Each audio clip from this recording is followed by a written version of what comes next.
अब देखो पिछले हफ्ते तो विंस मैकमैन की डब्ल्यू की बल्ले बल्ले हो गई थी, क्योंकि जो रॉ की व्यूअरशिप थी वो 2 मिलियन के ऊपर चली गई थी। बट मामला फिर से जो है जैसे पहले जैसा था वैसे ही हो चुका है। इस हफ्ते की जो व्यूअरशिप है वो 14% घट गई है। लास्ट वीक थी 2.101 मिलियन व्यूअर्स, लेकिन इस हफ्ते ये हो गई है 1.8 मिलियन व्यूअर्स। तो वही है कि रॉ के दिन एक हफ्ते के लिए सही थे। रॉ आफ्टर रेसलमेनिया के अंदर बहुत ज़्यादा हाइप थी, तो शायद इस वजह से जो रॉ की व्यूअरशिप वो ज़्यादा आ गई। बट मामला जो है इस हफ्ते फिर से जैसा था पहले वैसा ही हो चुका है। हाँ, अब मामला अच्छा बरकरार रखने के लिए क्या ही डब्ल्यू करने की जरूरत है इसके बारे में कुछ कह नहीं सकते, क्योंकि जब रेसलमेनिया सीजन में डब्ल्यू 2.5 मिलियन टच नहीं कर पाई तो फिर भाई मामला यहाँ पर ना ऐसे गड़बड़ सा लगता है। अंडरटेकर एक बड़ी स्पेशल चीज़ लेकर आ रहे हैं पीकॉक के ऊपर, और डब्ल्यू के ऐसे जो इन सब के लोगों की बातें चल रही हैं। तो बहुत टाइम पहले ऐसा कुछ प्लान था, जैसे स्टोन कोल्ड का नहीं है डब्ल्यू नेटवर्क के ऊपर ब्रोकन स्कल सेशन वाला, जो कि एक पॉडकास्ट होता है जहां पर गेस्ट वगैरह आते हैं। तो ऐसा ही कुछ अंडरटेकर के साथ भी पीकॉक और डब्ल्यू जो है अंडरटेकर को कन्विंस करने का कर रही है कि हाँ भैया एक शो करते हैं, मस्त सा होगा। और ये ऐसा है कि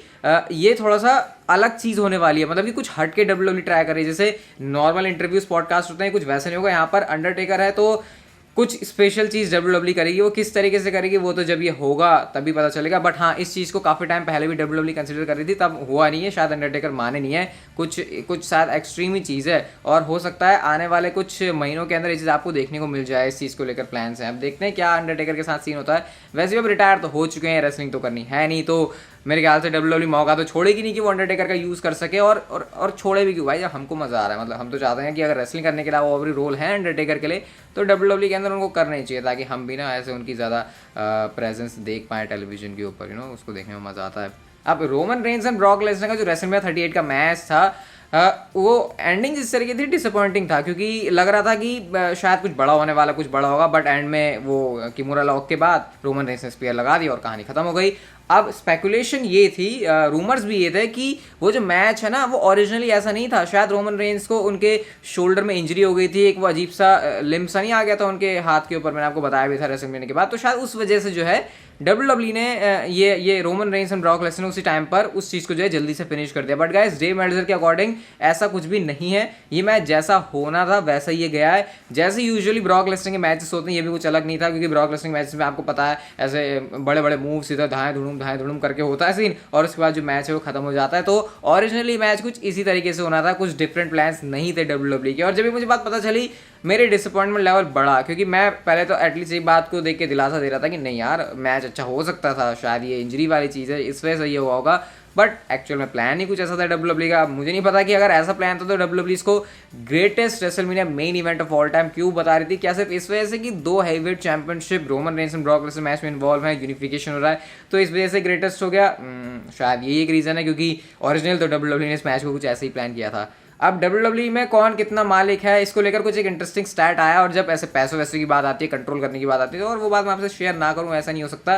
तो यहाँ पर कौन डब्ल्यू का कितना शेयर होल्डर है, किसकी कितनी वोटिंग पावर है, वो मैं आपको चीज़ बताता हूँ। सबसे ज़्यादा जो शेयर्स हैं डब्ल्यू कंपनी के वो होल्ड करते हैं खुद विंस मैकमैन, जो कि 38% है, और उनकी जो वोटिंग पावर है भाई वो 81% है। 81% वोटिंग पावर के साथ मतलब कि डब्ल्यू के अंदर जो ऐसे डिसीजंस हैं वो विंस मैकमैन लेंगे। उसके बाद यहाँ पर एक कंपनी है लिंडसेल ट्रेन लिमिटेड, इनके पास भी जो है 14% शेयर्स हैं डब्ल्यू के। और पता है वोटिंग पावर कितनी है विंस मैकमैन के सामने रख के देखोगे ना, तो ये है सिर्फ 3%। तो ये दूसरे नंबर पर भी जिनके पास वोटिंग पावर है वो इतना ज़्यादा पीछे है विंस मैकमैन से। उसके बाद स्टेफनी मैकमैन आती है जिनके पास जो शेयर्स हैं वो तो ज़्यादा नहीं है 2.5%, बट जो वोटिंग पावर है वो हाँ थोड़ी ज़्यादा है 5%। इसके बाद यहाँ पर और भी ऐसे नाम आते हैं नीचे करके, लेकिन ये कुछ टॉप की चीज़ें थी जो यहाँ पर हैं। और अगर आप ये सोचो कि ट्रिपल एच यहाँ पर कहाँ पर है, तो ट्रिपल एच यहाँ पर कहीं पर भी नहीं है। थोड़ा बहुत वो डब्ल्यू का ऐसे शेयर रखते हैं, बट वोटिंग पावर के हिसाब से भाई उनका जो नाम है वो नीचे। बाकी भी यहाँ पर और एक आध कंपनी है जैसे कि वैनगार्ड वगैरह, तो ये कुछ मेन नाम है। हाँ, इसके बाद विंस मैकमैन की वाइफ भी हैं यहाँ पे, हालांकि उनके पास कुछ ज़्यादा ऐसे है नहीं, थोड़ी सी वोटिंग पावर ज़्यादा, शेयर वगैरह कुछ है नहीं। तो ये वो लोग हैं जो कि डब्ल्यू को ना ऐसे कंट्रोल करते हैं, और कंट्रोल करते हैं मतलब जो भी होना होता है टेलीविजन के ऊपर ये सब इनके हाथ में होता है। मेजॉरिटी ऑफ टाइम ये चीज़ करते हैं विंस मैकमैन। एलायस के यंगर ब्रदर इज़ीकिल हैं। आपको यकीन नहीं हो रहा? नहीं हो रहा ना? चलो भाई, इस पिक्चर के अंदर आप लोग देख सकते हो, खुद एलायस ने अपने डिजिटल प्लेटफॉर्म्स के ऊपर पोस्ट किया और लिखा है haters will say it is photoshopped but we know the truth. और यहाँ पर इज़ीकिल के साथ खड़े हुए हैं एलायस। तो अब आपके दिमाग में, स्पेशली केविन ओवेंस, अगर अब आपके दिमाग में ये चीज़ आती है कि जो इज़ीकिल हैं वो एलायस ही हैं, तो भाई आप बिल्कुल गलत सोचो। यहाँ पर जो एलायस है उस चीज़ को प्रूव कर चुके हैं। अलग ही लेवल पर लेके जा रहे हैं भाई अलायंस तो इस चीज़ को कि नहीं मैं तो नहीं हूँ। और उनका बोलना कितना ऐसा कितना कितना इनोसेंट लगता है जब अलायंस बोलते हैं कि नहीं मैं अलायंस नहीं हूँ, मैं तो यंगर ब्रदर हूँ, मैं तो इज़ीकल हूँ। तो वो बड़ा इंटरेस्टिंग लगता है देखना। अब मैं ये भी देखने के लिए एक्साइटेड हूँ कि एंड में ये चीज़ जाती कहाँ तक है, क्या होने वाला है WWE का फैन। बहुत सारे लोगों को ऐसा डिसअपॉइंटिंग लग रहा है कि अलायंस आया था भाई बंदा, वैसे ही उसका पहले भी कॉमेडी कैरेक्टर था, तुमने उसको फिर से ऐसे डाल दिया। अब सही है ना, हर कोई सुपरस्टार से सीरियस होकर थोड़ी लड़ सकता है यार, थोड़ा सा फन भी चाहिए होता है। और मैं अभी तो इन्वेस्टेड हूँ इसको देखने में, बट मैं जो लोग अभी से इसको क्रिटिसाइज कर रहे हैं मैं उनके अगेंस्ट में भी नहीं, क्योंकि मुझे पता है WWE कचरा करने में चीज़ों का माहिर है।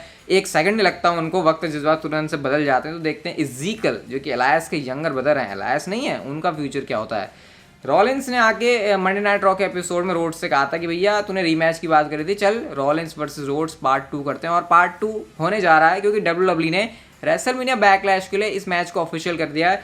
Cody Rhodes versus Seth Rollins फिर से होने वाला रेसलमेनिया बैकलैश के अंदर। तो बड़ा सही है ये, क्योंकि इसलिए सही है क्योंकि अभी मैं देखना चाहता हूँ कि जब बैकलैश तक रॉ के एपिसोड्स होते हैं तो वहाँ पर जो उनकी स्टोरी लाइन है वो किस तरीके से प्रोग्रेस करती है, क्या सीन होता है। क्योंकि अभी तक तो जो कोडी रोड्स आए थे वो आउट ऑफ नोवेयर आए थे, एक सरप्राइज वाले बंदे बन के आए थे। बट अब मुझे लगता है सीन अलग होगा, क्योंकि ऑब्वियसली अलग होगा भाई, यहाँ पर स्टोरी लाइन देनी पड़ेगी। और कोडी रोड जिस तरीके से उनके चेहरे पर जो हिंदी भाषा में बोले तो तेज नज़र आता है ना, वो तो बड़ा सही लग रहा है भाई देख के। और रॉलिंस के अंदर तो है ही भाई सारा माल मसाला भर के, तो मज़ा आने वाला है इस फ्यूड को देखने में रेसलमेनिया बैकलैश तक।